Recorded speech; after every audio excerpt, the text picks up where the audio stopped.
my screen's so tiny, I can't even see what anyone's gonna say on here. So Oh, okay, yeah. I'm gonna mod until we rewatch it later.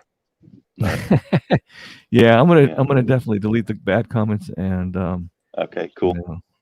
Yeah, I just had a live stream with traveling Eddie over in Colombia, and it was good. We had a few trolls, but I had to delete their comments and ban them out. Yeah, so, there's so many crazy people out there. I don't know.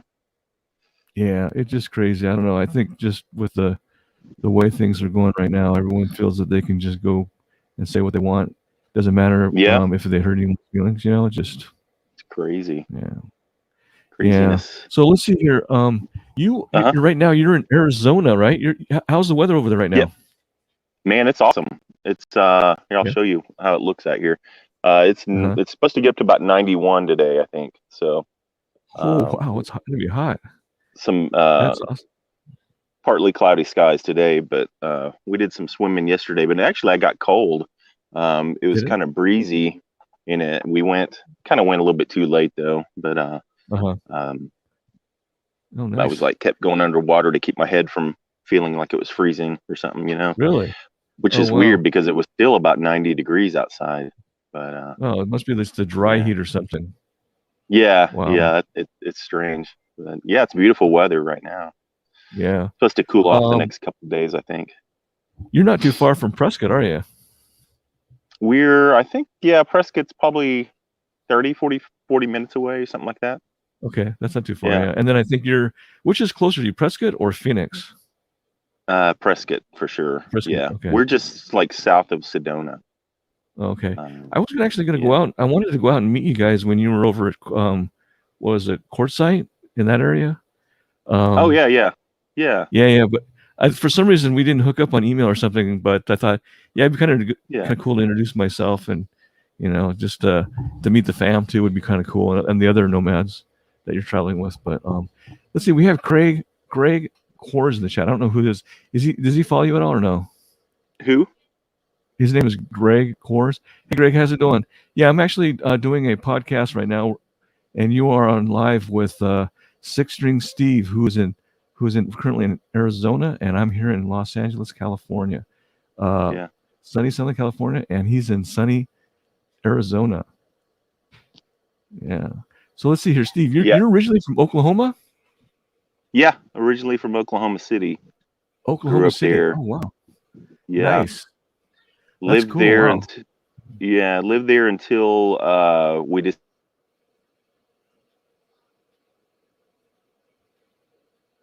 How long have you lived over in Oklahoma? Oh, I think this screen froze up. Uh-oh. Yeah, we have some technical difficulties. I think Steve's screen. Uh-oh, we lost him. Here we are. We're back. Oh, there you go. Yeah, you're back. Yeah. So let's see. You said you've connected. How long have you been over in Oklahoma? Do what now? How long have you lived in Oklahoma? We were in Oklahoma up until 2016. Okay. Wow. Yeah. Okay. Sorry, my connection's kind of bad here. I don't even see you right now. Oh, no worries. Yeah. Can you hear me though? The important thing is if you can hear me. On my end, I'm sure. Can you hear me? Can you hear me? As long as you can hear me, it's good. Okay. Yeah. Awesome. It kind of sounds weird, like you're talking through some kind of effect thing, voice effect or something. Might be the fan. Does it sound better now? Yeah, it could be the fan. I have the fan. This microphone that I'm using is. Sorry, Kevin. This connection, it's low. It's pretty bad. Ooh.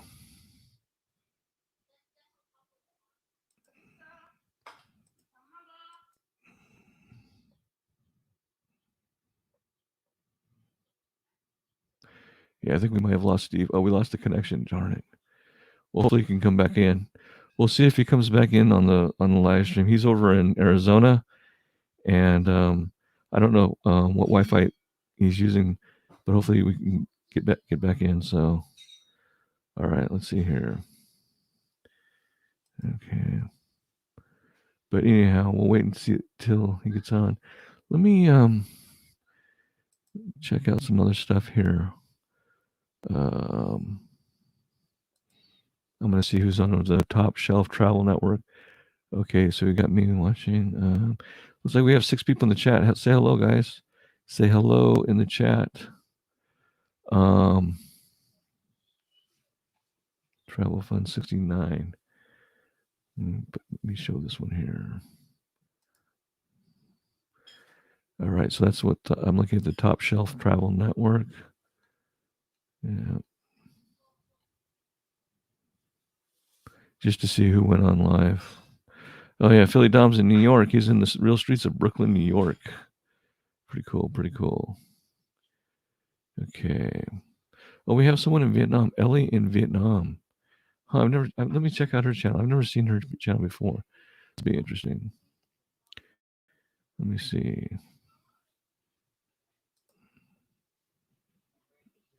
Got the commercials running at first.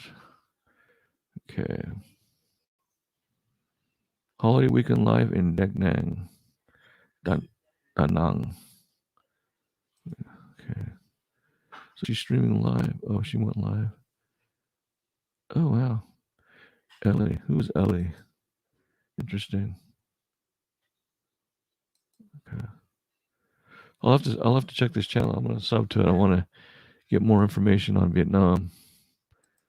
Let me sub to this channel here. I am Mara. He was live. Okay.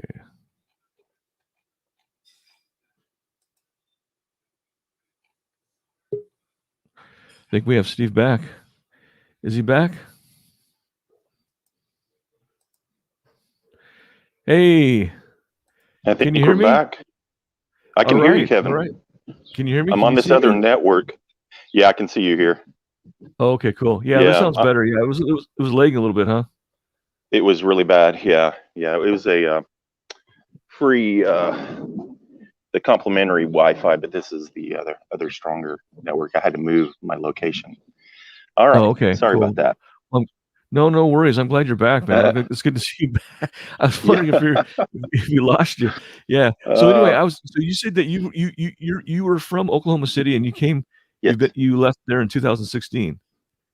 Right. And okay, so did you leave there after high school or No. Well, 2016. I mean, I was already, that was just like what am I thinking? 5 years ago. So that's when we decided.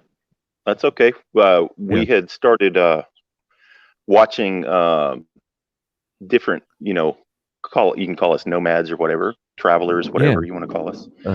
At the time, of course, we were homeowners. We had a 2-story home with 5 bedrooms, 3 baths, and 5 acres. Wow. And miniature donkeys, and really, we had an overabundance of stuff. Let's just put it that way. And and along with that lifestyle comes bills and all that financial obligation stuff. So we just kind of decided let's look into. We started watching that FULLtinyHOUSE Nation, not FULLtinyHOUSE. That's our YouTube channel.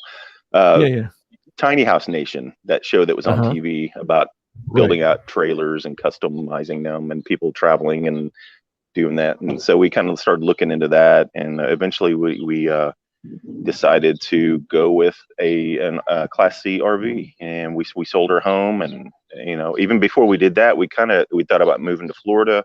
We were just wanting to do something different, and we definitely did something different. We that most people don't do. That we sold everything and moved into an RV, and here we are, almost 4 years later. So we've been to, the Pacific Northwest up in Washington, your home state, which is cool. That's my home state. Exactly, it's beautiful up there, and we've been to Florida and California and all that stuff. Oh, cool. Did you actually were? Did you go through Moses Lake, or you stayed around that area, right? Yeah, you mentioned Moses Lake, and we may have gone through there or by there. I don't think we stayed there. It's off of I-90. It's like it's off of I-90, which is a major interstate through from Seattle to Spokane. Okay. Yeah, Traveling Eddie is okay. Yeah, I just finished a podcast with Traveling Eddie. He's over in Colombia. Awesome. Yeah, so Yeah, I watched your one of your I guess your first podcast with him the other day. I haven't seen the okay. most recent one from today yet, but Yeah, yeah. he's going to be a nomad pretty soon. He's going to be traveling, a digital nomad. He's going to be traveling over to Mexico, and he's going to go over to. Oh, cool. He wants to go back to India and Asia. So yeah, that'll be awesome. Awesome. So man, that's awesome. So was it tough to get rid of all that stuff, especially your house that has 5 bedrooms, 3 baths? Oh You my know? gosh, Kevin. It was crazy. We had so many Yeah. things. I mean, I had being a musician, I had acquired I think at the time I only had about, I say only, but probably 7 guitars or something like that. I Yeah. know a lot of guys that have, way more than that, but Right. and I had a full drum set. I had Mhm. pretty much a recording studio in my home, nothing Wow. fancy, but I could record and do some cool demos and stuff like that. And Yeah. keyboards and all the, just all that sound equipment and everything. And, Right. now I'm down to a couple of little practice amps and a couple of guitars. And Oh so, wow. it was tough letting go of some of the things. But once you start doing it, it's kind of you just want to get rid of things after a while. It's like, man, why do we have all this stuff, And Right. it's like you acquire just junk, stuff. But Yeah, you we realize that there's not real any purpose because it just keeps. I mean, in my home here, we have a lot of. My wife accumulates a lot of stuff. I like to blame it on her because I think women have a tendency. Well, not both all women, but we have a tendency yeah, to just hoard things or pack things up. But yeah. that's good. Wow. And but So you've yeah, go ahead. I remember taking, I think it was, I don't know if I'm exaggerating or not, but it seems like 10 pickup truck loads of stuff to like we were at one point we were just giving things away to Goodwill Uh-huh. Industries, the Goodwill stores and stuff. And I was Yeah. I was bouncing back and forth to like 3 different locations because I didn't want to over just saturate one of the locations with all of our stuff because we had a Right. lot. It was like, wow, we were Wow. just, yeah, I think we tried to sell some of it, but a lot of it we just just gave it away. And then of course, Mm-hmm. um, there was a tornado, believe it or not, in Oklahoma. There was a Uh-huh. tornado, and we donated a lot of. We had a lot of toiletries, things like toothpaste and Yeah. just a lot of supplies because my Right. wife Dana had she had gotten on this kick where you do the couponing. You ever remember when, I don't know if you've ever seen, mostly Yeah. women do this couponing stuff where and it Yeah. was, Yeah. she was getting a lot of good stuff really cheap. The more you do it, Yeah. and she was doing videos about it and stuff. But so we Yeah. had acquired a lot of that type of stuff like that. So we gave a bunch of that stuff away to a church where they had a tent set up because it was after the tornado and everything went Oh, through that's and people awesome. needed things. So, Wow. but yeah, getting rid of things is in this lifestyle that we live. We're traveling all over, and we only have a certain amount of space, and Yeah. you just have Yeah. to. Every once in a while, I go through all of my tools and stuff. I got these, those outdoor storage bins underneath the RV, and I have to go, okay, do I really need? Because there's stuff in there Yeah. that the previous owners had, and I'm Mm-hmm. going through, going, what is this? I don't need this, and I'll hang on to something for like 6 months to a year. If I never touch it or use it, it's gone, usually.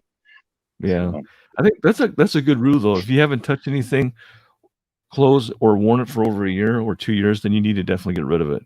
It's yeah, yeah, just that it's just making space, taking up for space. sure. Yeah. That's cool. Wow. So what were you guys doing when you had your home though? I'm just kind of curious. I know that I think I saw your video before and Dan had mentioned that you had a business before or something, or it was just her, or what you guys Well, did? she was a pet groomer. She Okay. and our shop, we had expanded our home to include her shop Mm-hmm. on one end of the house. And Okay. yeah, so that's what she was doing there. And she had a pretty good business going.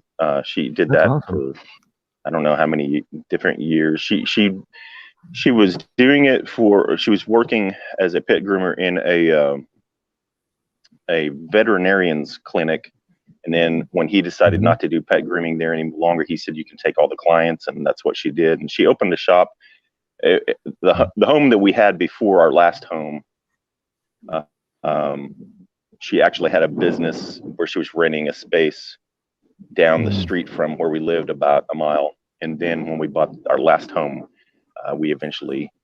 she moved her business to our home once we expanded and built her shop there. So it was customized pretty much for her grooming, you know, had its own bath area for washing dogs and everything. And so that's cool. Wow. Yeah. I mean, does Dana miss doing that kind of work, or? Not at all. She got to where it was hurting really bad, you know, her hands and wrists. Just you know, because you think about your clipping, using clippers and scissoring, like you know, 6, 7, even up to 8 or 9 dogs a day on busy days, and it really, she was ready to stop doing that. And then myself, I worked various jobs. Mostly I worked in printing. And worked for the Hobby Lobby corporate office in their printing facility for many years, and then various locations. Last printing place I worked was you know, Love's truck stops, or Love's, you know, the gas stations, travel centers, I guess is what they're called. They had a printing facility there in Oklahoma City. Their headquarters is also in Oklahoma City, and so I worked for them. But that's mainly what I did. But to be honest, I think I've always wanted to do, not specifically something like this, but I kind of wanted to be my own boss, do my own thing. And my work history kind of showed that, because I tended to bounce around. I'd kind of get bored with this or that, and let's do this. Let me, you know, I tried all kinds of different jobs, you know, back and forth. I always went back to printing because that's how I could, you know, make more money doing that, because that was my skill set pretty much. But I you know, I enjoy trying out new and different things. And so now what I do on the road is every once in a while, if we're in a really good area, I'll do like the Postmates delivery stuff. I've been with Postmates for about 4 years, 5 years, something like that. And I can work in all kinds of different locations, so that's cool. And then there's our income from our YouTube, which isn't a great amount, but it's, you know, it's okay. Yeah, that's cool. Well, that's awesome. Yeah. Well, I think it's nice that you are on your own, being your own boss, and you don't have, you're not strapped down to a house or, you know, a business, because that can be kind of stressful. You know, I guess I think the big thing about business is the overhead. You know, having a actual place that you have to rent, pay. That's what really kills a lot of businesses, is the overhead. Yeah. You know, and one time, Dana's shop, before it was at our house, it actually got broken into, and it wasn't like there was a bunch of cash or anything sitting in there, you know, but they, you know, it turned into expenses, had to get, you know, like a new cash register. I guess they busted it up trying to find money, and it was probably empty, I'm sure.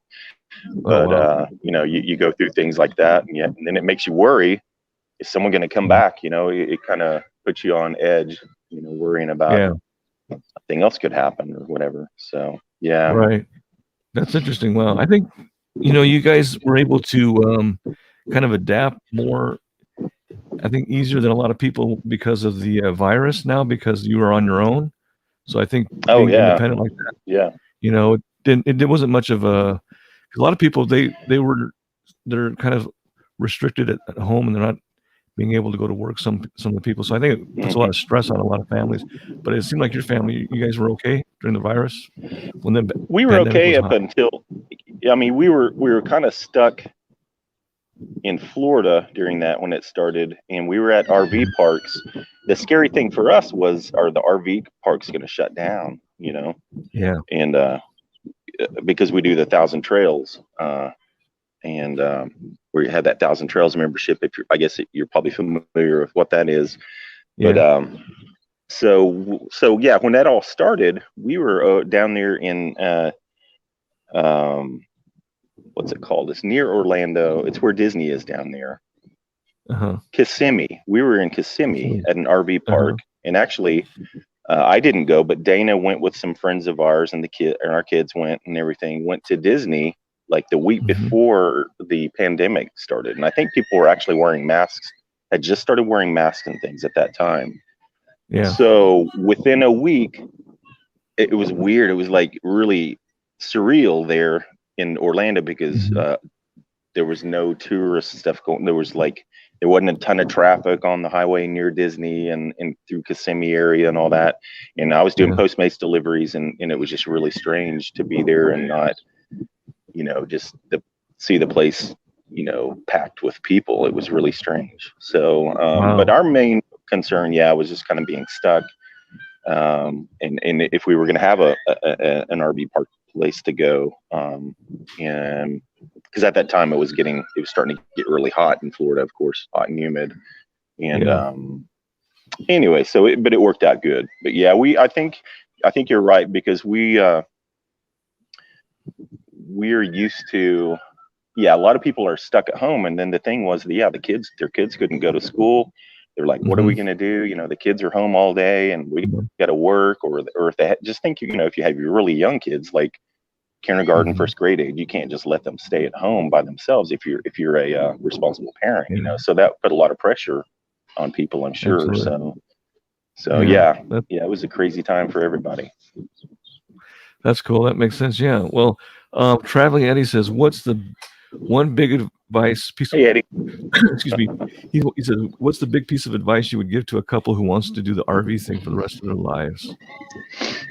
For the rest of their lives in an RV, I don't even know if I have prepared myself for that. For that, you're learning every day, huh? yet, Eddie. I would say, you just have to work together. It's just like your relationship, except, like your regular, like say you have a home and you both work. Think about it. You get that alone time. You get time to go off and do your own thing, and you're at work. Well, the one thing that's that I've realized is, man, we're all just together 24/7. Yeah. So you have to really be prepared for that mentally. I think it's more of a mental situation. But if you're traveling, the most thing I love about this lifestyle, the one thing that I really enjoy, are, believe it or not, are the days we go, okay, we're packing up and going somewhere else, because I like the whole adventure of going and traveling, and even, driving and seeing new things and stuff. And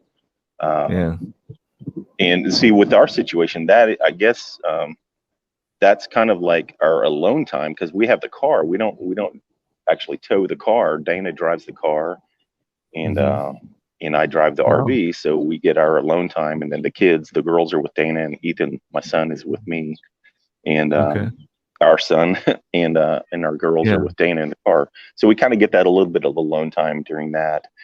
And then I get to do podcasts like this with Kevin. Cool stuff. Cool. But no, that's true, what I would say, Eddie, is just the best advice would probably be just like in a regular relationship, you have to give and take, and have to respect one another. And I don't know, it's hard to say, but after almost 4 years of this, it's been a whirlwind. It's like, man, we've gone and done so many things, and it's just crazy. The one thing that I like about it is, we eventually started doing the 1,000 Trails thing, and that's helped us out a lot, I think, especially with the kids, because they can get out and ride their bikes and go to the playgrounds, and we can go swimming and things like that. Before that, when we were strictly boondocking, it can be a struggle trying to find out where you're going to fill your water for your tank in your RV, and where you're going to dump, and where you're going to just hang out and do whatever. Sometimes it's like, well, where are we going today? But that has relieved some of the stress. How much is the membership for the 1,000 Trails annually? How much is that?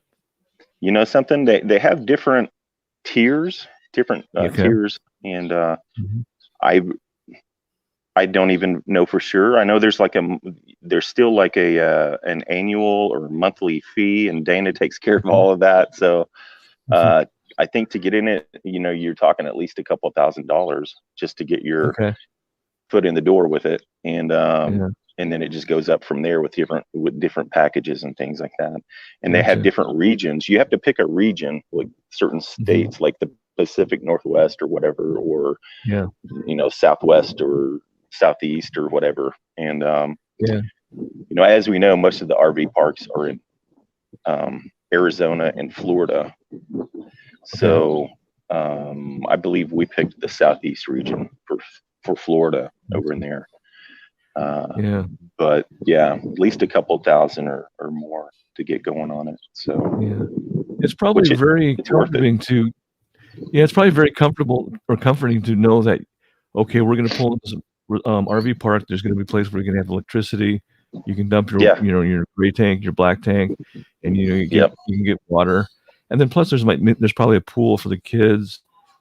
Also Wi-Fi, if you need free Wi-Fi like you had. So if it works, that's good, awesome. Which we found out earlier. This one, the free one here doesn't work too well. So I'm on the one that we had to pay for a few days. But I see. But a lot of times when you'll go in the lodge, like I'm sitting right here at this lodge right here, and you can go in there and hang out and watch television and play pool or. Like you said, go swimming. Most of them have pools. Some of them, a few of them don't have pools. But that's always a plus for sure. If it's warm enough outside to go swimming, we'll probably go swimming again today, a little bit later. But it's very comforting to know we're going to plug in and we don't have to worry about, because, when we're not plugged in and it gets hot, we got to run to stay cool. We got to run our generator, onboard generator on our RV to run the air conditioner. We definitely don't have enough solar power to run an air conditioner. So, that's true. You need a lot of solar power to be able to run your AC, especially when it gets very hot out. That's cool. So, are you guys planning to go back up north to the Pacific Northwest again this summer? I don't know when. We tossed around ideas. The past month or so, what are we going to do? Where are we going next? And we kind of thought about doing that, but then we were like, I don't know, I don't know how much gas is going to go up. That's one thing we kind of have to consider, the price of gas. But we can always, go somewhere and just sit. Or the longest we can stay in an RV park is 2 weeks with our membership. So. And then travel to another one, and then depends on if you can go to from park to park. They have all these stipulations. Some of them you can't go straight right to another park right after you leave. It's kind of difficult to explain, but so that was a factor. The price of gas is kind of going up, and I don't know. What it is where you're at right now in LA? Yeah, actually, I think it's over $4 a gallon now. Wow. It's about 280 something a gallon here where we're at in central Arizona right now. Yeah. And it seems like I passed a Chevron that was, I could have sworn it said 380 something, but then I went down the street, down the road, and it was another station that was like 285 or something. So I thought, well, maybe I just saw it wrong. And you guys use regular leaded gas too? Yeah. Okay. Yeah, we have no diesel. We have it's a V10. It's not a diesel in our RV. So wow. Yeah, that's awesome. Traveling Eddie says it's nice to make your acquaintance, Steve, and the advice you're giving is very sound. Thank you. Man, you're welcome. Yeah. I think you're inspiring him. Maybe he'll come over here and buy an RV. So. Awesome. He'll be part of the what do you guys call yourself? You mean the tribe? The tribe. Yeah, the tribe. Yes. Yeah. They have these. You have the tribe. You use that word. People that want to leave the United States call the United States the Matrix. So they say, well, you need to get out of the Matrix. Yeah. But I was going to ask you, did you guys see the movie Nomadland yet or not? Oh yeah. I watched it. I need to watch it again and just really just pay closer attention, I guess you'd say, because actually Dana was watching it and I was kind of like every now and then looking over and seeing what was going on, because the first time I tried to watch it, I kind of lost interest in it. Oh, you did? Really? I don't know why. I have to be in the mood for movies. I can't just watch a movie, every single day. I have to be in that movie mood, I guess you'd say. And I guess the two times I tried to kind of watch it, I wasn't in that mood or something. But from what I gathered from it, my opinion on it was, hey, that was one person's, that was a story told about that character. And sure, it doesn't fit how we have lived at all. It's not our story. It was a totally different situation this person was going through in the movie. And because I saw a lot of my friends that are out there living this lifestyle, and other nomads, as you'd call them, and they were like, man, it's not even that way. She wasn't at a dance rave at night, where was all that? Well, that's what we do.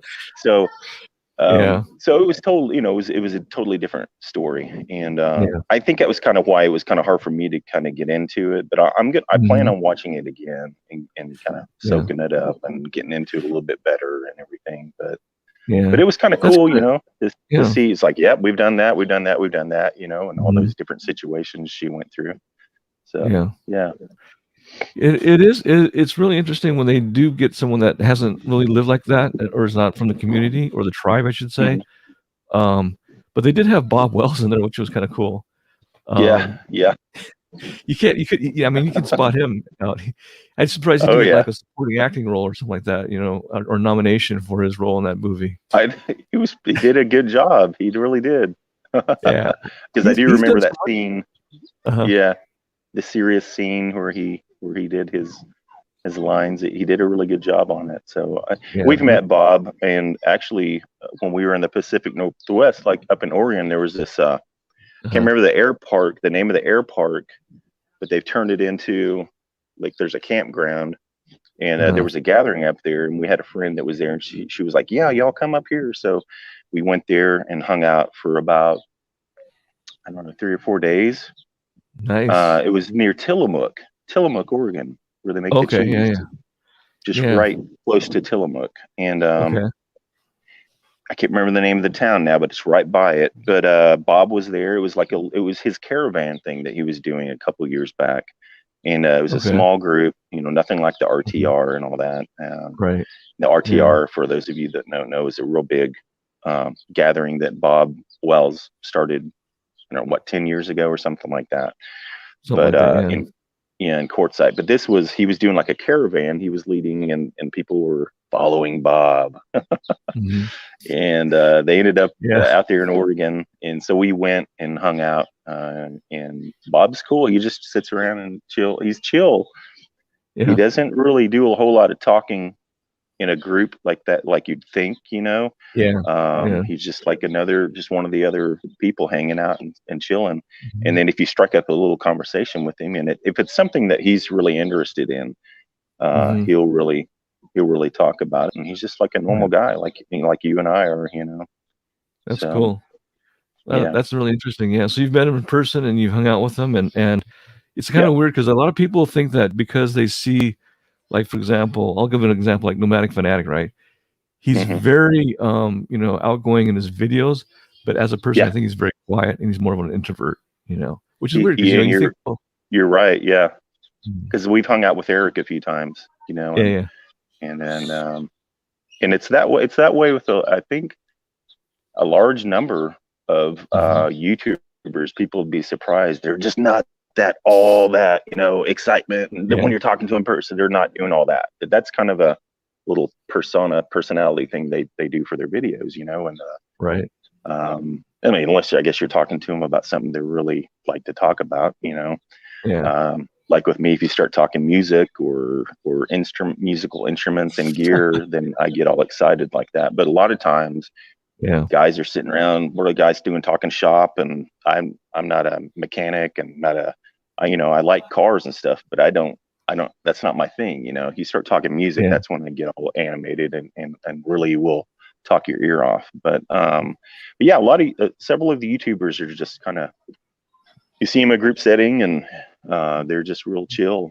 and some people might take it wrong. They might take it like, man, what's wrong with so-and-so? He's really quiet, and is something going on, because he doesn't seem the same. And well, no, it's just, they just have to put on a show kind of, like that for YouTube, it seems like. But and it's interesting. Yeah, it's interesting meeting those people and seeing how they are in a one-on-one or a group setting, in person. Yeah. Well, you seem like you're pretty much the same as for your videos. I want to talk to you about music, because I know you grew up in the same kind of time period I did. A little bit. We're probably almost the same age. I think I'm a little bit older than you are, of course. But, okay. Well, what year were you born? I was born in '66. So I was 67. Yeah. So we're about almost the same age. Yeah, but I know that we had that common, because I know that a lot of the music that you like is some music I grew up with. And I remember I made that comment in one of your videos, like Trick City. You're like, what is Trick City? And I'm like, yeah. And then I was looking at. Huh? Yeah, I was looking at it was like looking at the medium, like, I hope he doesn't mean that, he doesn't think I'm referring to like prostitution or something. No, I knew it was some kind of saying that I just didn't, Hey, I grew up in Oklahoma, okay? Yeah. Well, I guess that was something that we set up in the Pacific Northwest quite a bit when we were in junior high. We used to say, "Oh, that's Trick City, Trick City." Trick that's City, cool. Yeah. Yeah. I don't know where that saying came from, but yeah, I think a lot of the music we kind of did you ever hear of a band from the Pacific Northwest called Rail? No. Okay. A lot of people haven't heard them. It sounds familiar. I mean, I couldn't. Yeah, I can't. I'd have to say no, I guess, because it doesn't sound familiar. Okay. I got a funny story real quick. Yeah, go ahead. I got a friend that right after high school, he moved out here. He moved out to California, and somewhere down there near LA. I don't know. I can't remember which area, but he goes, "Hey, man." He would write to me. This was back before email. Okay. So this was like, 1988, 89. He goes, "Do you like Pearl Jam?" And I think we talked on the phone maybe after he wrote to me. And I'm like, "Dude, I've never heard of Pearl Jam. What is that?" He goes, "Man, you don't know who Pearl Jam is?" I was like, "No." And then, dude, the next like 6 months, I knew who Pearl Jam was. I was like, oh, okay, that's Pearl Jam. Cool. So so things back then, before the internet and all that, if you lived in those flyover states, like Oklahoma and Kansas and even parts of Texas, all we knew was what we saw on MTV as far as music or whatever, or heard on the radio. So it takes a little while for us to hear those sayings and those new groups and stuff. So, but that was funny. I was like, man, I remember not knowing who Pearl Jam was, and then all of a sudden they're huge. Are you a fan of Pearl Jam, or what do you think of Pearl Jam? I used to like it's some of their stuff is really cool, but then some of it they're one of those bands where I can listen to a CD and go, man, that's a cool song, and then the next song's like, what is that? And then the next song, that's pretty cool, and then the next song, oh geez, no, what is that?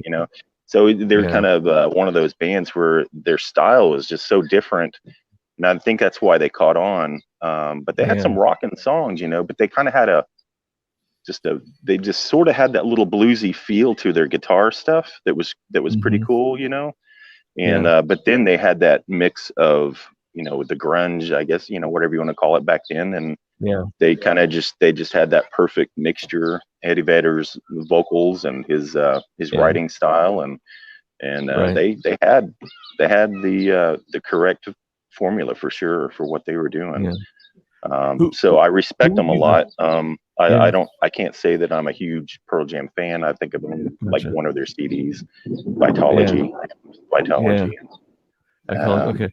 Yeah, so they're what were the top 5 bands that you liked in the 80s? You think were great bands that you would listen to over and over and over? Well, I can tell you, you can always tell the type of person by like, if you ask them what was their first concert they went to, well, mine was Kiss, 1977. Wow. 1977. And I had Wow. just turned 10 years old, and I went with my two older brothers. And my mom actually, I think she went and got us all three of our tickets. And had a cool mom. You know, my mom's still cool, but cool.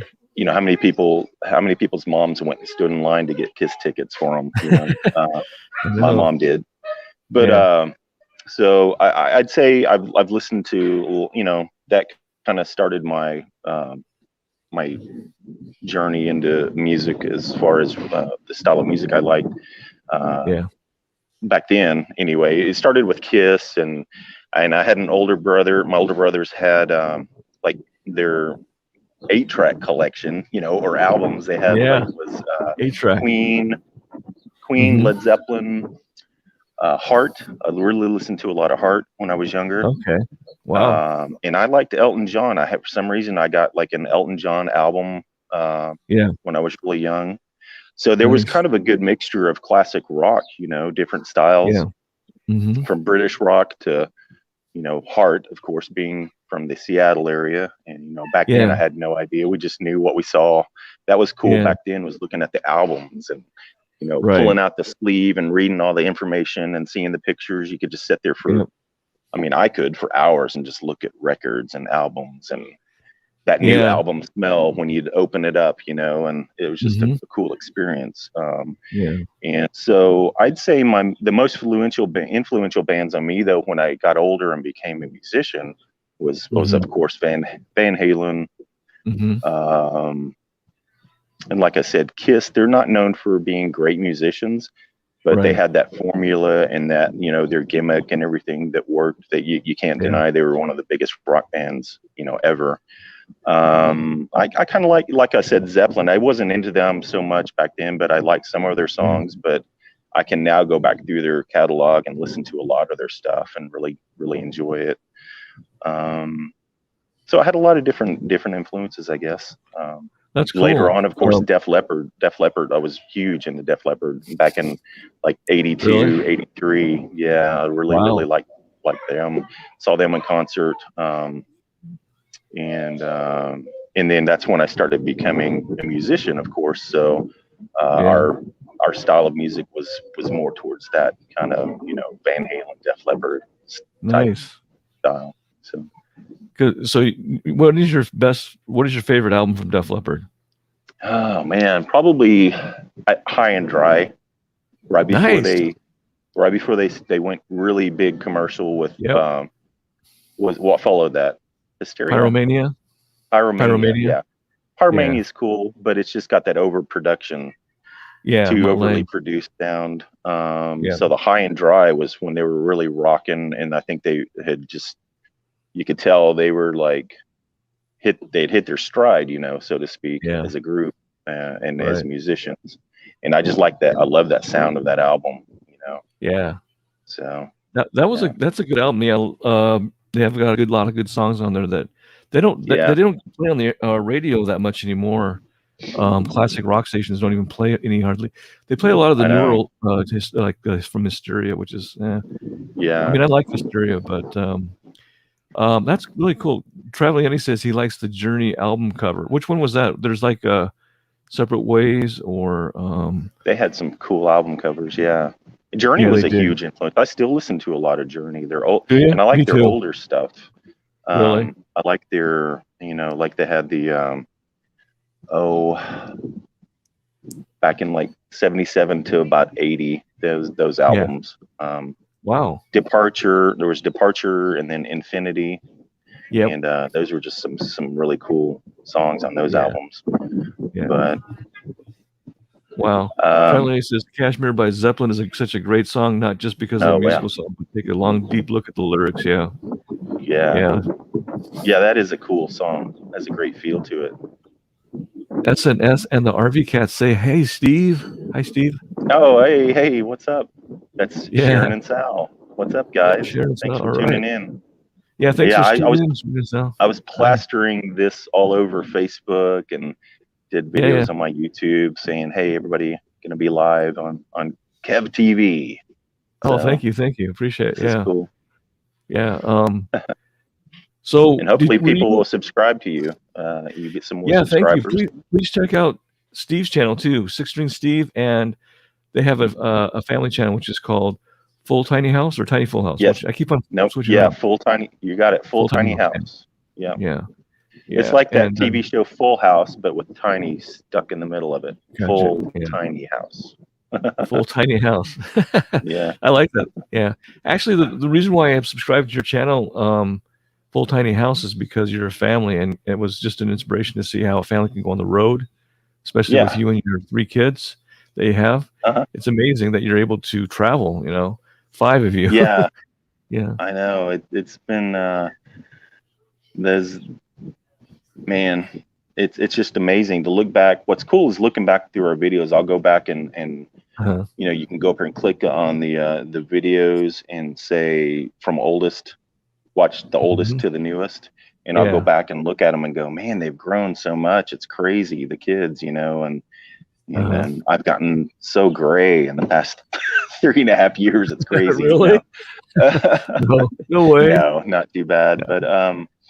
But yeah, it's been quite a lifestyle. I mean, for them, it's just totally different than how I grew up,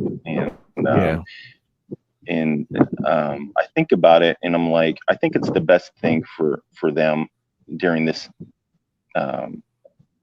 pandemic and the way things are going. And I just I feel sad for kids having to go to school and have masks on, but hey, it's what they have to do. But it just and then there's the bullying problems, and there's just a lot of bad stuff going on, but there's a lot of good stuff too. I'm not trying to put down public schools or anything like that, but I just feel like I just kind of sit back and think, man, I'm glad we're living our lifestyle this way, and I think it's best for me and Dana and the kids, but it's not for everybody, that's for sure, or everybody be doing it, of course, but yeah, it's got its ups and downs, man. Every day is not perfect, and some days you're changing a flat tire on the side of the highway, and some days you're chilling and hanging out at the pool, and it's just regular life. We have our ups and downs and everything. So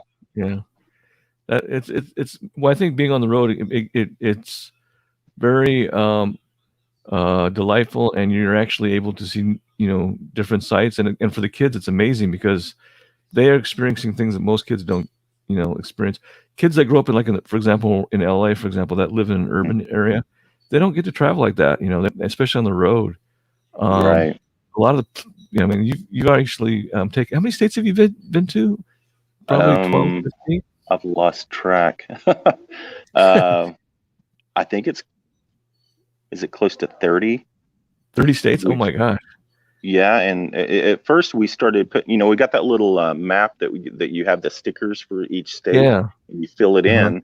And at first all we were doing was like, okay, only if we've boondocked there, that's when we're going to stick this state on there. So of course we had boondocked and made our way from Oklahoma and Texas over to Arizona. So we filled those in, and then we boondocked up in Idaho, and then Washington, and then Oregon and California.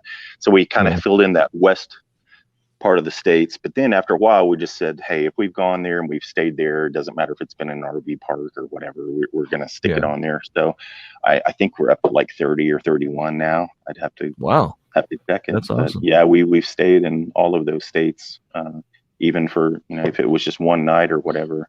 If we just traveled straight through a state and we didn't really stick it on there. I mean, to us, it's kind of like we've had to have been there and hung out and stayed the night at least, and then we'll put it up on the map. But you can't include a Walmart's parking lot then if you happen to stay no, we have little stars for every Walmart we boondocked at. No, we don't do that. We have boondocked at a lot of Walmarts for sure, and they're kind of cracking down. They're cracking down aren't they? Overnight. Yeah, I've heard they are. Yeah, that kind of sucks in a way. It's amazing if I don't know if you've actually driven through LA or some of the big urban areas, but you'll see a lot of RVs parked on the road, Some of them are in really crappy condition, but it just, it's just the way people shelter themselves. But I think homelessness is becoming more rampant, and it's definitely more noticeable now.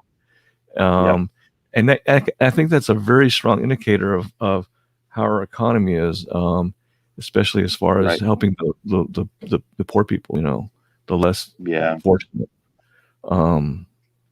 But it's amazing because in other countries you don't see that so much. Where were we? We were out in the we were in California. Where was that? Near the coast. Anaheim. Where were we at? We had a friend that we met up with up there, but we were staying on. We stayed 1 or 2 nights on this street, and I wasn't comfortable with doing it, and we didn't do it very long. But there was certain streets you'd go down and you'd see the RVs that they've been there a long time, and I think there was, I don't know what the city ordinance was, but obviously certain areas they were letting RVs just line up on the streets, and they were in pretty bad shape. That looked like if they pulled off from the curb, they probably would lose, some panels off or something off their bumper, or who knows. They were pretty in bad shape, and it is sad. It really is sad that there's the people that have to resort to that. This was a decision we made, to travel and see things and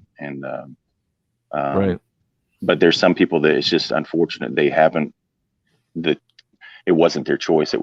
This lifestyle was forced upon them, and out of whatever their circumstances were, they just that's it. They have to get, like, they didn't have any, like you said, that was their shelter, just an old RV. And sadly, a lot of people get into this lifestyle and want to travel all around, and they'll get into RVs that just break down within a week, and then they're stuck somewhere, and then they I see so many people struggling like that. They think, man, this is, they've watched Bob Wells, and they think, oh, I'm going to go out and do that, and they buy a van, and they just don't have the funds. You've got to have your funds. You've got to have some income, or you're screwed. You're not gonna last too long doing this. Vehicles do break down. They need maintenance. And you've got to have some funds to back it up. You can't just go out and think it's all going to be just beautiful life, and then all of a sudden you're struggling with your engine, failure or something on your vehicle. So that's true. You're absolutely right. I did see a family. I noticed. I don't remember the name of the channel, but there was a family that they had gotten an RV and it broke down, and I mean it was pretty sad because they were like didn't have anywhere to go. They just had an RV to live in, But I think they finally got off the road. But it's really unfortunate, especially when you have a family. It's kind of hard, you have that responsibility with with the kids and everything. But you guys are doing great. You guys are awesome. I've been It's been awesome. It's been a fun adventure for sure, and it's always exciting to see what's next. We made our way last year up. We got as far as New York last summer, and then made our way back down. Came through Ohio, and barely got into Michigan, and then we went south, and then that's when we ended up. I don't know if you've heard of that event down in Texas called Lollapalooza. I heard of it. So we ended up going there and doing that, and so we saw an awesome state that we really enjoyed was Pennsylvania. All of the like the Amish country. The Amish they've got it figured out. It was pretty cool. So beautiful landscape there, and just seeing the farms and their all of everything that they have out there was just a cool experience. That's cool. So, wow. Eventually we'll make it up to Maine, but Maine, that'd be awesome. Maine. Eventually we want to get all the way up to Maine. There are a couple of Thousand Trails RV parks up there that we can go to. So really? Not a whole lot of boondocking, of course, and once you get out of Arizona and New Mexico and further out east, you don't have all the boondocking that you have out here. So is it? Do you think it's easier to travel like more through the eastern part of the United States rather than the northern states? They're not as friendly, you think, towards RVers, or? I don't know. I mean, I can't say that we've had anyone like come down on us for staying anywhere. You know, you'll hear about some horror stories that people have gone through, you know, got kicked out and all of that stuff. But we've never really experienced any of that. Like if we're traveling, you know, you just find a safe rest area that you can stay at, you know, hopefully it's safe, and you stay the night, get up early and get moving again. You know, if you hang out anywhere too long, you're going to get somebody telling you, hey, move or whatever. But yeah, the East, I think it's just tougher because there isn't all of the public lands, you know. You know, well, what everybody knows now is BLM. Before, a couple of years ago, BLM to us, of course, is the Bureau of Land Management, which is government property where you can stay for free for, you know, 14 days. Then you got to move at least 25 miles away. So all of that BLM land is out here west. Like I said, once you get, you know, into like start getting into Texas and Oklahoma, there's not as much of that. But Texas does have, there's a lot of I'm finding out a lot of places like parks and things you can go to and stay at for free. You just have to really look into it and search. But and then there's several casinos, like in Oklahoma, there's casinos on Indian land, and there's casinos you can go and you can stay for, you know, a few nights. You know, they usually let you just call ahead and ask them if there's room or whatever. And then a few casinos have their own, you know, pay RV parks that you can go to. We've never done that yet, but yeah, cool. It's, you learn, you know, what to do and what not to do in a traveling situation when you're in an RV. Sharon says they have the buffets. Sharon says SSN. The buffets. You look for the buffets. Buffets are a plus for sure. We haven't been to a good casino buffet in quite a while. We didn't make it up to Parker, Arizona. I'm sure you've heard of Blue Water Casino. A lot of people have put that on their YouTube videos, and we've stayed there. They have a really nice place. They also have this like a cantina place where you can go get things like, that's what I wanted to talk to you about was tacos. But they had they have this cantina place there. Blue Water Casino is right on this river, on the Colorado River. And you can like get your food and then sit outside at picnic tables and eat. And they had like things like burritos and tacos and hamburgers and hot dogs and things like that. If you didn't want to go in and eat at the buffet at the casino, so that was pretty cool. But yeah, your video, man, I thought that was awesome with the those tacos where you went on your taco search. I love those street tacos like that. Yeah, that was the most recent one where they were like 39 cents a piece or something. That's a great deal. That was Taco Thursday. Wow. Those were pretty good. So that was like a what do you call it? The facility that you were in. What was that place called? That was actually at an indoor swap meet over in the valley. There you go. Yeah. Okay. Yeah. So they had restaurants on the second floor. So my friend Tito, he's the one that introduced me to the taco place, and he said that he'd been going there since he was a kid. So, but he said you have to go on Thursday because Thursday is the only day they sell the tacos for only 39 cents. Wow. So I actually was able to get like 12, but dang. I think the whole bill came out to like around 9 something with the Jamaica drink, but I couldn't eat both shells because they put both 2 shells underneath, you know, to keep from spilling out. But that was good. Traveling, it says I met people in Medellin at a city park called La Floresta, and they travel in small RVs or some SUVs turn into RVs, and they're coming up from Brazil, Argentina, or down from Mexico and Europe. Wow, that's pretty cool. And he said he has a vlog about that. He interviewed them. Okay. Wow. Oh, cool. So they're RVs. That'd be kind of cool. Yeah, they're RVs. They're nomads in Central and South America. It says they made money to continue funding their road adventure by making handicrafts and selling them in those parks or beaches they visit to locals and tourists. Oh, nice. Very cool. Very cool. Wow. Yeah. Have you ever thought about driving more into Mexico, Steve? You and the fam? We, people come they go down there and go to Yuma, well, from Yuma, and you go across into Algodones. Dana did that a couple years ago with a friend of ours. I don't know. I'm like, I mean, I know it's safe in parts and that are more touristy and stuff like that. And because I know you went to Tijuana, didn't you? Yeah, I went to Tijuana. Yeah. Yeah. So I mean, did you feel safe, pretty much, or nothing freaked you out? Okay. Because I've seen a few here recently. I've had these videos pop up on my YouTube, like, you know, it'll suggest watching this video, and it's like of people getting like shot at as they're driving down the highway, wherever, whatever country these are in. I can't remember where it was. That's crazy. Oh, I guess South Africa. There was like some like road bandits. They'll just pull up and start freaking shooting at people, and or they'll be. In Mexico?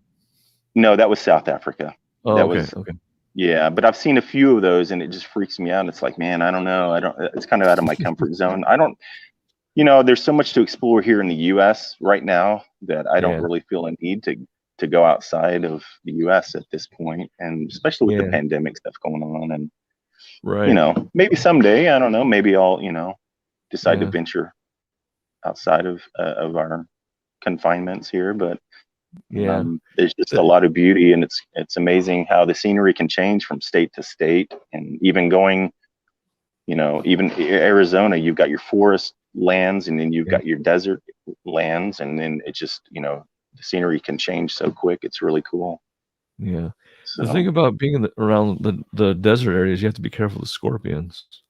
Have you seen any scorpions? And I haven't seen any. Our son Ethan saw a very little one somewhere recently. I can't remember where we were. And I haven't seen any snakes either. Really? But you know, the rattlesnakes they're getting more active right now because it's warming up. Yeah. But I have seen people posting pictures like in Quartzsite, like big long rattlesnake, you know, wow, that somebody posted a photo of it, and then a video of another, I think he lives in California. He was walking on this kind of looked like a desert kind of trail, and big old long rattlesnake head was stretched out on half of the path, and it did its thing. Gosh. It coiled up and did its, you know, rattler, and then it just he just stopped and hung out for a few seconds, and then it just crawled off into the brush, you know. So they just give you a warning. You know, the bad thing is people just, when you don't see them and you step right on them at night, you got to have a flashlight out looking at the ground. You know, if you disturb them and get too close like that, they're going to strike out at you. But that's a concern of ours. We don't want to be hanging out too much longer here because of that. But we do have some travel plans. Kind of, I think we've kind of figured it out. I'm not going to let the cat out of the bag, so to speak, yet. But definitely not. You got to tune into your channel and Full Tiny House to get those travel plans. Follow them. There you go. Yeah. So in the next week or two, we're going to kind of start moving along, and but you know, some of our plans, I'd say a month ago, we were kind of thinking about going back up into the Pacific Northwest in that area, but I think we got a little different plan. Definitely have a different plan now.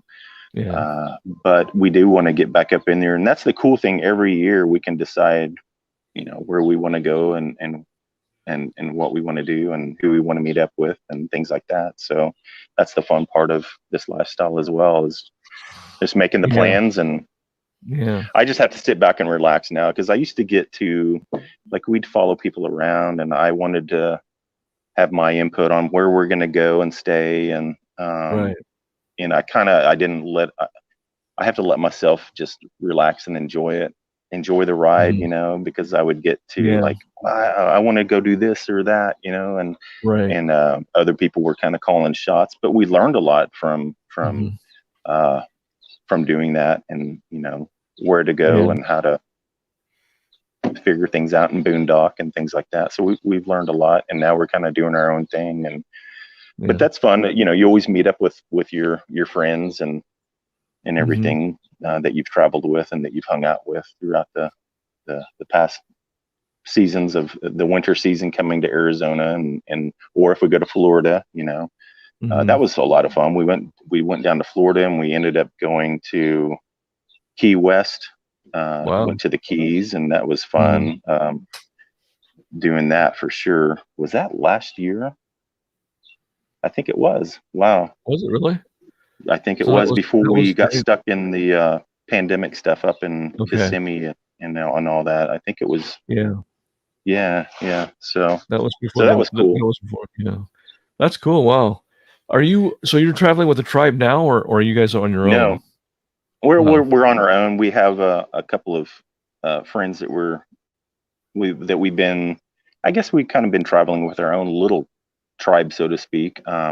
We've got some friends, Catherine and Homer, and that they were like some of the first nomads we met when we went to Lake Havasu nice. years ago. Our first trip out west out here, we met them and a couple of other people that we're still friends with and keep in touch with. So we're traveling with them. We've been bouncing around a few places here in Arizona and another friend of ours. So it's just a small group, you know. Yeah. So that's cool. Oh, I'm excited. I want to see where you're headed to next. I want to check out your new videos and I want to hear more music from you later too on your videos. Awesome. Yeah, I need to work on some new music and something that's like actually a presented song instead of just. I do a lot of little snippets of me playing guitar and fiddling around, and I mean I can do that all day, just make up little riffs and little melodies and things on the guitar, but I need to just really focus and say, okay, today I'm going to write a real song, you know, structure it out and everything. I haven't done that in quite a while, so it's but that, you know, it pushes me. Like people like when you say that, it's like, yeah, that gives me, you know, puts a fire underneath me to say, let's buckle down and do something, you know. No, it's good. I really enjoy listening to your music. I think you're very talented. I wish I knew how to play the guitar. Thank you. Yeah, well, you know, you just gotta. It's just like anything, any hobby. It takes time and effort and you know, back when I learned how to play, I had a whole lot of time because I was like a teenager, you know, and I had back problems when I was younger, and I had a situation where I couldn't do sports. I used to play baseball. I loved pitching. I was a pitcher, and my back started giving me problems, and my mom took me to a specialist and found out there was like one of my vertebrae was cracked. There was actually a crack, like a separation in it on the x-ray, and I had no idea how that had happened, but it got so bad where I couldn't even, you know, sit down and bend down and tie my shoes. I couldn't. It was just in such bad pain and like couldn't turn and this and that, and so it kind of forced me into learning a different hobby, and I had my cousin Bart, who's passed on now. He was instrumental in teaching me a lot of things. He played guitar, self-taught musician, and he taught me things, and that's who I started my whole musical journey with, being in bands. We formed our first band together, and had different band projects throughout our lives together, and he sadly passed away several years ago, and that's who I loved talking music with. I mean, we could talk about, and he'd bring up old memories that I would totally forget about. Remember when we did this? And I'm like, dude, I totally forgot about that. I just missed that conversation with him so much, you know. But so we had several bands, and I loved being in a band setting and just writing music and being creative like that was just that was my passion, you know. So got to get back into doing some more of that. It's fun. Did you ever think hearing go ahead. Did you ever think of getting into a band and maybe, you know, getting a contract or something like that when you were younger? Well, we had a chance to and unfortunately we were in Oklahoma. See, that made it tougher. If we would have been out where you live in LA, we would have been playing all those places like Gazzari's and whatever else there was. I can't Whiskey think a of Go-Go and Rainbow and yeah. So yeah, we would have been probably in that band circuit and doing all that yeah, stuff, but we were stuck in yeah. Oklahoma where you mostly had your West country and Western, Right. dance halls and things that you didn't have the rock clubs like you do in Yeah, California and other places. So yeah. so we were kind of stuck. We didn't have the internet back then to make contacts with whoever, but Mhm. we could have. I think we were good enough to, because we've had people tell us, we were good enough to do something and go further with it, but Wow. just didn't Yeah. happen. So we didn't I love try hard enough. Honestly, it kind of fizzled out with our band was called Paradox back in the Paradox. the 80s. Yeah, Yeah. and we had a pretty good little following, and we had like about Mhm. 14 original songs, and a lot of those we had gone in the studio and made demos. The funny story is our first demos Mhm. we did, we went to a place called Benson Sound in Oklahoma City. And it was Uh-huh. mostly known for gospel music, like Oh, really? studio recording, yeah, like churchy type stuff or whatever. Yeah. Yeah. And I think the once we got in there, we were these young, rock Mhm. musicians that went in, and I think the sound engineer guy was really excited that we showed up because it was kind of something different for him instead of just Yeah. the normal Nice. laid back routine. We were in there rocking out, and he did a great job on our first demos. Did he? People were really surprised. Wow. Other bands and friends that we had in the area were like, "You did that at Benson? What?" Because they went to these other studios that they thought were the greatest, Yeah. studios. But we went there Yeah. and came out with a product that was just for a couple $100, a couple of songs, and we recorded in like 4 hours, and they Wow. were just really shocked at how good they sounded. So that was You that should was a fun post those experience. demos on YouTube. You should post them on Well, we've YouTube. got Do you yeah. have a See, channel? man, my cousin had the original reel to reel that it was recorded Mhm. on back then. You didn't have your MP3, any of that Yeah. digital recording. It was actually on tape, 2-inch Okay. tape, I think, Yeah. and 1 inch, I don't know, something like that. But he had purchased the original demo recordings on the Mhm. reel tape, and so our best recordings we had, and I think I still have those demo tapes, but Mhm. tapes after so many years, especially that long, they get that hiss to them a little bit, or Yeah. poppy noises and things like that.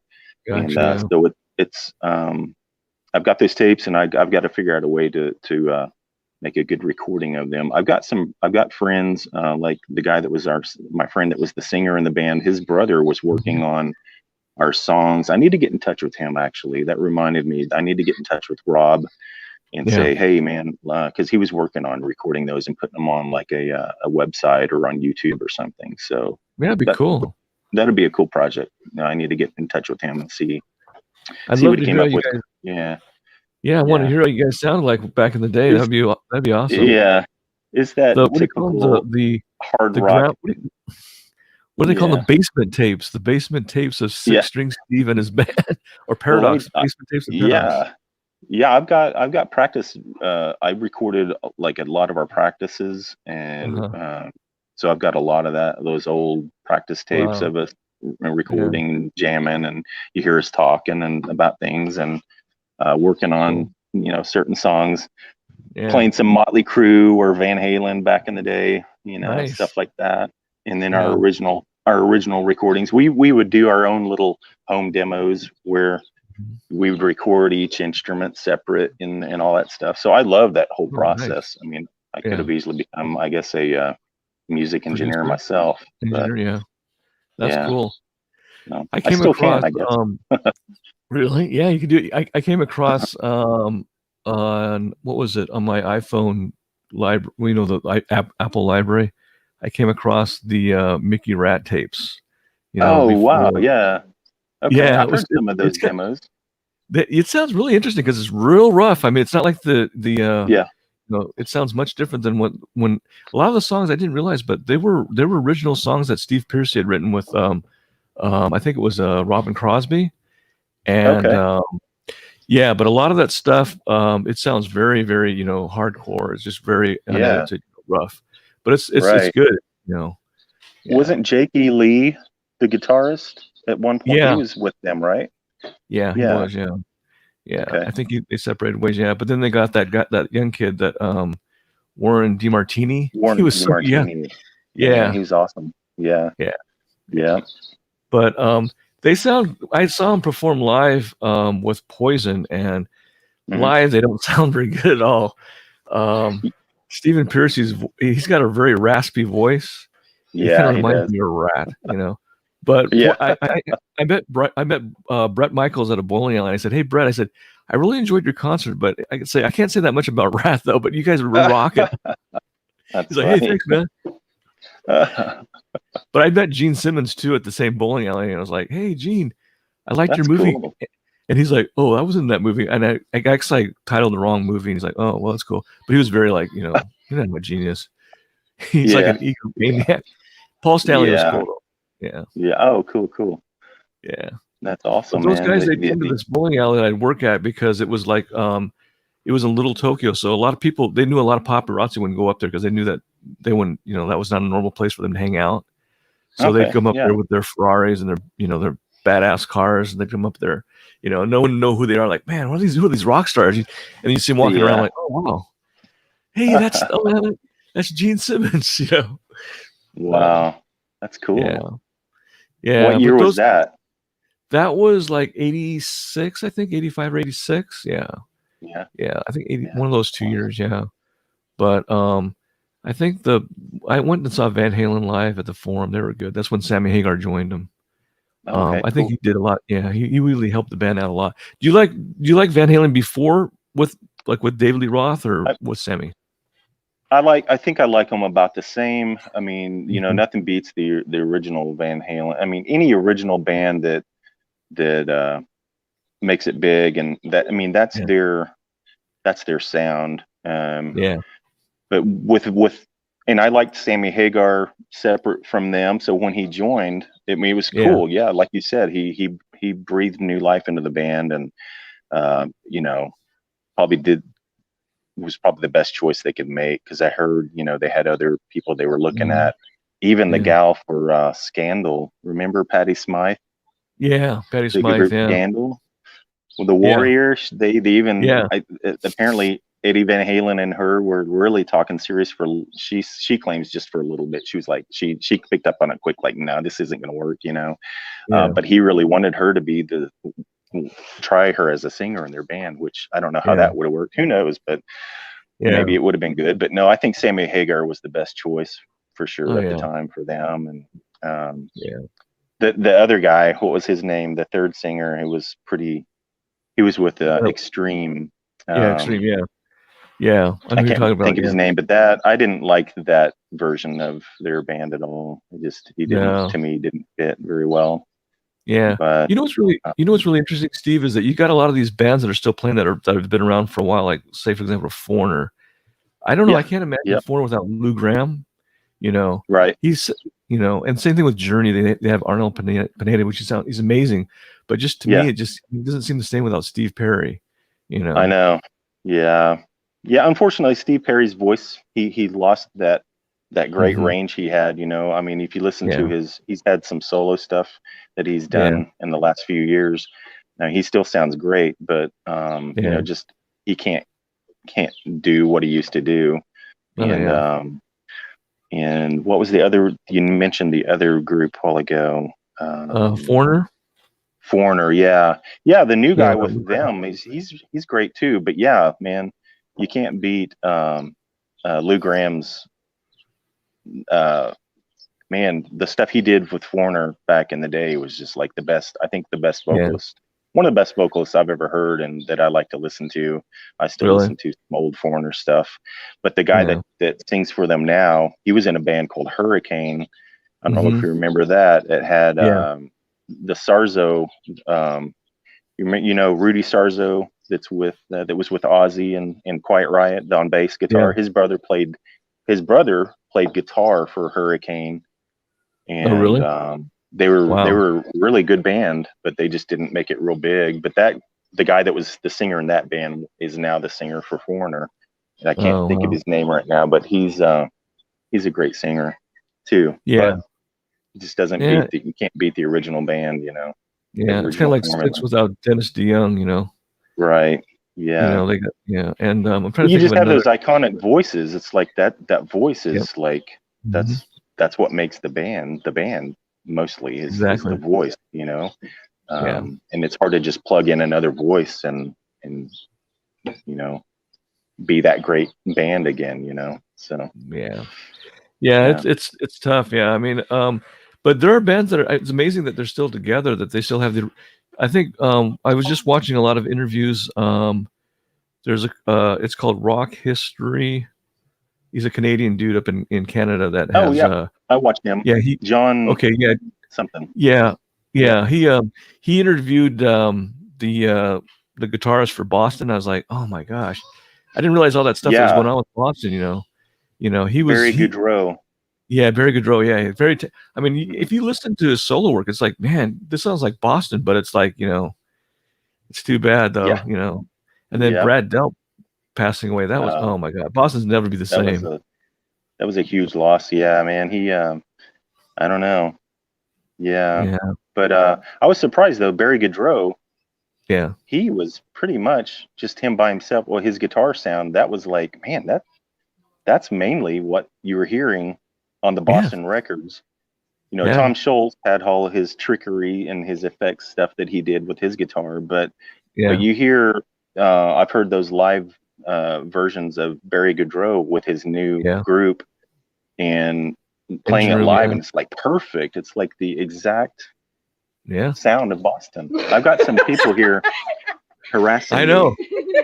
You got someone. Is that Dana? Come over here. She's in behind you, huh? Yeah. Hey, there's the kids. Hey, how you doing? Dana and a couple of the kids are, and of course Banjo is here. Banjo, all right. Awesome. Yeah. Hey. Who are we talking to? I'm on here live with KevTV. KevTV. Hey, Dana. Let me get Banjo up here for you. Here's our dog. Here's our pug Banjo. Hey, there's Banjo. Banjo's the star of the show, really. There you go. He's what? Yeah, he is. He's the star of the show. The other star here. You don't have a video without Banjo. There's Cinnamon. This old lady. Cinnamon. All right. Oh wow. She's 18 years old now. Cinnamon. Is she really? Oh wow. Yeah. That's a lot in human life. Yeah. That's cool. That's awesome. Wow. Well, you know, you and I can talk so much about bands. It's like, man, I'm sure the knowledge you have and the hearing and in your I mean, I don't think there's music like in the 80s. I miss the 80s music a lot. I do too, and I listen to it a lot. I go and I watch all those old concert videos that's what's so great about YouTube now. We can pull that up and relive those 80s, you know, concerts and and those old interviews. It cracks me up. Like you watch David Lee Roth and you know doing his spiel and his gimmick and his interviews and all the crazy stuff he'd say just cracks me up, you know. And and it's just fun watching all that stuff. And but yeah, man, the 80s to me, I'm glad I grew up in the 80s and 70s and 80s, and I miss that music a lot. But you know, we can relive it and talk to friends about it and all that stuff. And we definitely we need to do you and I could talk for hours and hours and hours about the music and and all that stuff. And that's what's cool now with this technology. We can do that. You know, I'm in Arizona, you're in California. It's amazing. Yeah. You know, we probably would never met each other if it wasn't for YouTube. Probably not. And like I said, you know, we emailed and I said, you know, I just feel like you and I have had a connection. I could tell, you know, you're just a real chill good dude and you like tacos and tacos and 80s rock, you know. Yeah, 80s rock and tacos. That's a good mix. That's all you need, and that's all I need to survive in this world now. Dana's looking at me like what is he saying? Yeah, exactly. But That's Yeah. cool.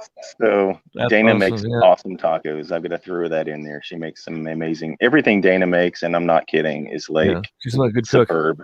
Yeah. You're I'm a lucky guy, I'm very Steve. thankful. Yeah, you're lucky. You guys are blessed, and you're lucky to have a good cook. Yeah. Yeah. Yeah, because awesome. we have this running joke, like when she and I think it was.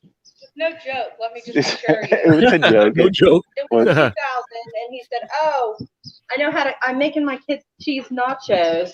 No, I'm not nachos. Chicken enchiladas. Chicken enchiladas. I was like, oh my god, he Okay. cooks for it. He's never cooked since. I've never done them since then. So Did I you always try talk making about how chicken I make great chicken enchiladas, Made but them I once. never make them. They I were never probably make them. canned chicken. You never made them, huh? Well, That's way fun. way back then, I thought I made them for you one You time. did. I made them one time for Dana, but I never have since then. But I think And, I helped you. I need to do that. No, I grilled the chicken and everything. did? I did all that. Like, You don't even yeah. have to grill chicken. You Well, put the extra that was the six-string Steve way of making it. You know. Oh, that was the music man's way of Six doing it. Steve, yeah. Hey, Six-string did you Steve guys? enchiladas. Did you and Dana know each other in high school? Were you guys? No, we met. We didn't know each other in high school. She grew up in Texas, in the Houston area, Okay. and we met through an online dating. It was called Matchmaker on. Oh, really? Oh, okay. Nice. Yeah, yeah, and we met through that. She was living at the time up in Stillwater, Oklahoma. This was back in 2000, early 2000, and that's how we met, you know. So we started talking on the phone pretty quick after we met on that Matchmaker website, and then I think within about a week or so, I said, I'm going to come see you. I want to meet you, and she was real. I was like, okay, she's real. She's not like a, you know. Back then it was not catfishing you. Well, back then it was you know, it was kind of weird. It was almost taboo to like meet someone on the internet. Like, what are you, crazy? You know, right. Now it's like, it's normal, you know? Yeah. But everything's been just beautiful since then. That's awesome. We've had like you guys were, huh? It seems like you guys are a wonderful pair, though. I mean, you guys complement each other. I notice that when I watch your videos, it's like you guys complement each other. You know. Awesome. Thanks, man. Yeah, we do. Yeah. We I think I drive her nuts sometimes, but oh yeah. With the chicken enchiladas. No, I'm just kidding. Yeah. Promising the chicken enchiladas and not coming through. So that's a goal of mine. That's one thing I need to check off my list. Is chicken enchiladas. Hey, look at this. There's our sticker. Oh yeah, there you go. Awesome, man. Oh wow, that's cool. But look at the guy. Okay, hang on. Yeah. Where is he? Look at the guy. Does that look like me? It does. It does. It does a little bit, but I mean, for a cartoon character, I guess. Well, he doesn't have a beard. He doesn't have this. Though. Yeah. He does have glasses, but he doesn't have gray hair. Awesome. He just whipped out a real quick picture. He didn't even know what we looked like. Yeah, the guy did a great job. It's called what's it called? Took a glance at one of our pictures. He's called Toonstead. Toonstead. If anybody wants really cool artwork done, this guy called Toonstead. Yeah. Look up that website. He's a really cool guy. He got done by Sticker Mule, but he did the. Yeah, he's designed a lot of YouTubers stickers for him, so he did a great job. Cool. Yeah, he does those little caricatures, but no, he just kind of came up with like, you know, I think the kids look more so like our kids really look those characters, but me, that's like it's not. Yeah. So that's the younger version when you didn't have a beard and a mustache. Yeah. Well, it's good. I mean, it's you know, full tiny house. That's what the sticker is. So it's cool. See y'all in a little bit. Sorry. You guys are taking off, huh? Were they gonna go swimming or? We're probably gonna go hit the pool here in, I don't know, maybe in a couple hours. Yeah. But cool. That's awesome. Yeah. It's good that they came down and checked on you. Yeah. They're probably wondering what's Dad up doing. Let's see what Dad's doing right now. Where is he at? Where did he go? Where's he hiding at? Yeah. That's cool. That's so awesome. Yeah. Well, hopefully one of these days we'll be able to meet each other in person and know, hang out and for talk about sure. 80s bands and Yeah, your travel experiences. That would be super cool. that would be so cool, man. We'll definitely do that. It's gonna Yeah. happen, you know. Just email me, if you're where you're at, and I can try to Okay. drive out, especially in California. I was I was tempted to drive out to Quartzsite and meet you guys, but I thought that'd kind of be kind of creepy if if you've never talked to me before. If I Well, show no, up and no, say, it wouldn't have been because I mean I feel like I know you already, so it would have been okay, perfectly fine. cool, But yeah, we definitely the next time we get out this way, um, we got to definitely plan a meetup for sure. So absolutely, look forward to yeah, it, man.